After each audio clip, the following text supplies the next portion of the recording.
Vegas Tales, baby. Okay, so welcome to our brand new FMV game. We are, of course, playing Vegas Tales, and as the game suggests, well, let's just click that start button. Thank you for meeting with me. You're welcome, If my this friend. is your first visit to the Bellflower Casino Resort, I hope you're finding it a pleasant one. It is, and I am. I've owned this place for over 30 years. Oh, Running nice. the Bellflower has been my life's work. A life which is almost over. A little bit morbid. I have but terminal okay. cancer, and I've been fighting it for years, but my time is coming to an end. But why are we... I've already come to terms with my condition, but it leaves me with a problem. Yeah, I can I imagine. never found time to start a family, and I don't have any close friends. This hotel is all I have to leave to this world. It's my legacy. Right. But I have no one to carry on that legacy once I'm gone. I need you to help me decide on the best person to inherit the Bellflower. I've made a list of 4 candidates, each of whom has a strong connection to this hotel. Unfortunately, I don't know any of them very well. I've invited them all here for the weekend under the guise that you want to do an interview with them for a book that you're writing about the hotel. Sneaky. Now, they're being paid a healthy stipend for their time, so you'll likely find them willing to answer any questions you may have. Well, that's nice. I want you to learn everything you can about them and report back to me if you discover anything relevant. I'm sure I will. Their names are Ashley, Mallory, Sara, and the last one is a couple of newlyweds named Todd and Becca. I don't trust Todd. The name. Don't trust him. Right. So, Mr. Davenport. Okay, so, right, we can go across and talk to the individuals. So, we've got Mr. Davenport. Tell me about yourself, and the Bellflower Hotel. We can do the same with him to tell us about Ashley, Mallory, Sara, and the newlyweds.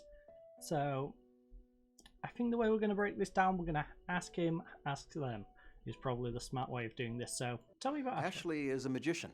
Yeah. She's been holding her magic show here at the Bellflower since we added a theater during our last renovation. She's been here longer than any employee, and she's as financially tied to this place as anybody. Aside from myself. She's a private person, so I don't know much about her personal life. Right, so a secretive magician. Well, what does she have to say about it? Tell me about yourself.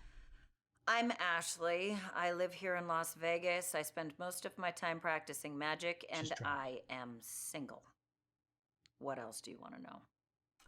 Sounds very bitter about that. Very dry, very bitter about the fact that she's single. A little bit passive-aggressive. But maybe it's just caught her on a bad day. What about the hotel? I've been performing my magic act here since the last time it was renovated. Huh. Never heard of the place before that. I like it here. I like Mr. Davenport, too. He's very hands-off. I appreciate the fact that he doesn't try to give me input about my show. So not really got a personal connection to this place, just been around the place, you know? Still. I'm not great at dating. It's probably because I really don't enjoy getting to know people. I feel That's why I think that dinner and a movie is the perfect first date. You have just enough time to exchange facts about each other, and then the food comes, and you can't talk because your mouth is full. Then you go sit in a dark movie theater, where talking is frowned on, and you watch a movie. It's great. Especially if you're with one of those people who insists on talking all the time. I'm great at breakups, though. Yeah, I guess. Yeah. I feel like she's Not the very good at crazy dating. break your windscreen sort. I've tried dating apps, but I haven't found any that I really like. Okay. Honestly, not getting the great vibes about Ashley. Also, first date idea of movie and food, yeah, really not good. For the exact reason she's pointed out. You don't really communicate, you want to be communicating. Communication is key. And kicking off with not communicating, just ain't smart.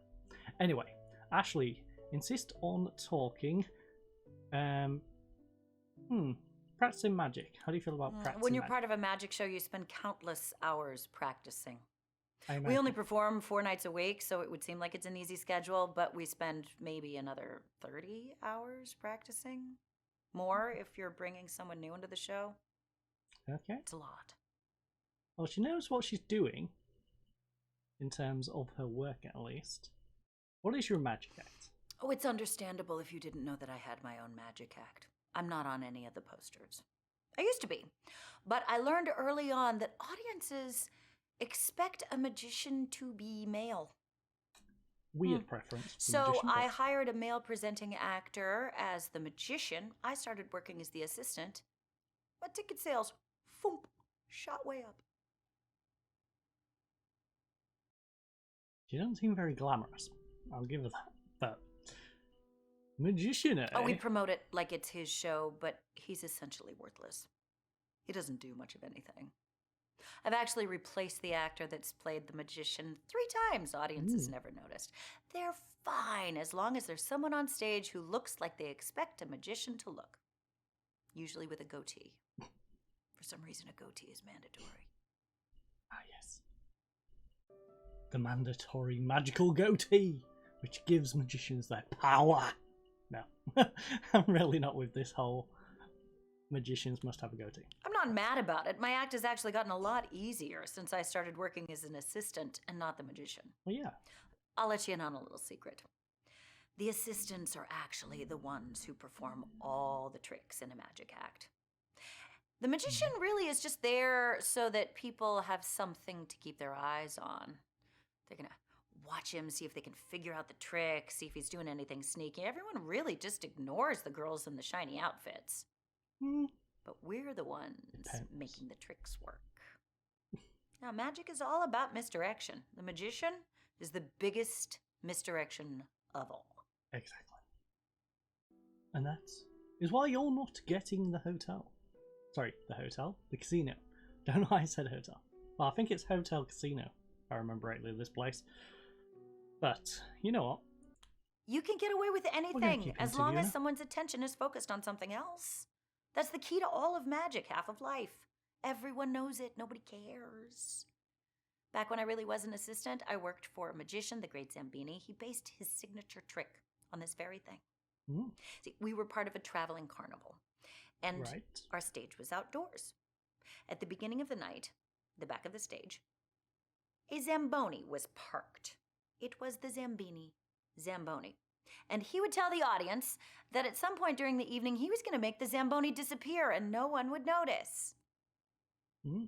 So about halfway through the evening, we would have this assistant come out that the audience had not yet seen. Her name was Kelly. She was particularly alluring. And the other assistants and I would help her up on top of a platform, and we would begin tying her up with scarves. We'd really take our time about it, make it very erotic, and Kelly would wiggle and pout and make these cute little squeaky gerbil noises. While this was happening, Zambini would pull out his keys and drive the Zamboni off stage. And then he'd run back. We would make Kelly disappear in a fairly standard trick, and when it was done, Zambini would be standing where the Zamboni was with his arms outstretched, like he had just accomplished the most amazing feat in the world. And the audience loved it. They would clap like it was the best thing ever. Except the people who watched him try. It was grotesquely sexist. But it worked. Right. Tell me more about this traveling carnival. When you're starting out in this industry, you will take anything you can get. It was rough. Crazy. I was on the road for 6 months. Before that, I was an assistant to a comedy magician. That was even worse. I'd still take that over any normal job. Oh, comedy magicians. Awful. None of it's real magic. It's all just jokes. I don't have any jokes in my act. Well, I have one, but I don't do it every night. I just save it for when I have a heckler.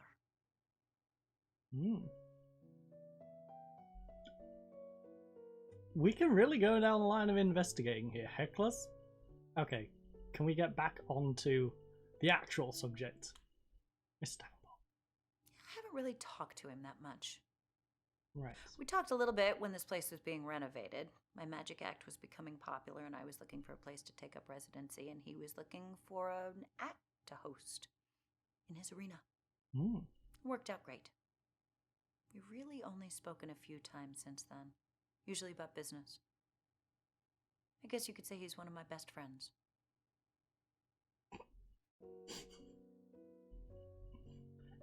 Interesting definition of best friend. Right. Great at breakups, dating apps, insist on talking.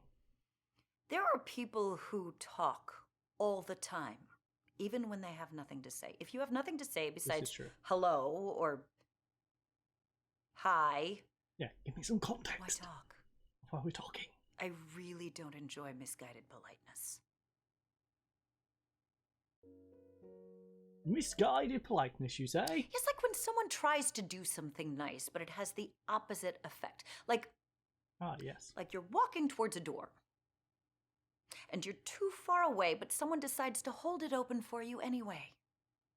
So then you have to rush to get through the door so they don't awkwardly stand there holding it. Do you know what's easier than rushing through a parking lot to get through a door? Opening it yourself when you're there.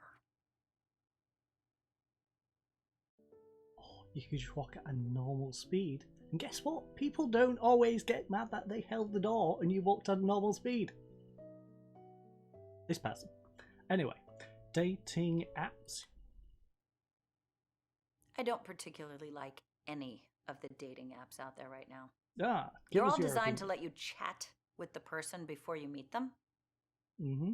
If you chat with the person before you meet them, then you probably won't. Then you find out how horrible they are and you don't want to meet them. Then you don't even get the social rewards of having gone on a date. You know what I want? I want a dating app where you don't ever have to go on a date. Where when you match with a likely candidate, the app takes the photos that you have each submitted and places them in a likely dating scenario. Then it returns the photo to you. You can put that photo on your social media platforms, and it looks like you've been on a date. And you've never had to go on a date. Everybody wins. Hideous idea. The ultimate deception. Great at breakups. The problem most people make when they're breaking up with someone is that they try to be too nice. And that's very selfish. Not the good kind of selfishness either. When you're too nice with someone and you're breaking up with them, it makes them sad. It makes them wish that you weren't leaving. It makes them think that maybe they should stay with you. When you're breaking up with someone, it is the one time of your life that you should be a complete asshole so that they actually feel relieved. They feel like a burden has been lifted.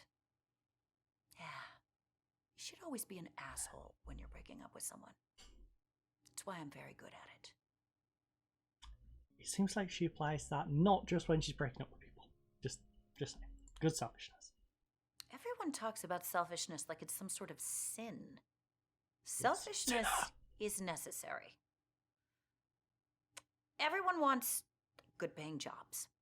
Want them to be in our country and not another country. That's selfish. Mm-hmm. Everyone wants those good-paying jobs to be in our city, not another city. That's selfish. Yep. I want those good-paying jobs to be mine, not someone else's. That's selfish. Selfishness is necessary for us to survive. To a degree. Right. Best friends. I don't like interacting with people unless there's a purpose. I would say I'm a people person. I would not. But I grow weary of them quickly if they overstay their welcome or talk. I prefer quiet types who show who they are by their actions.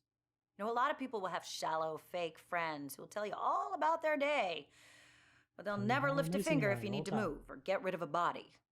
I really don't like people like that. Thankfully, to all of my friends, if you need to move a body,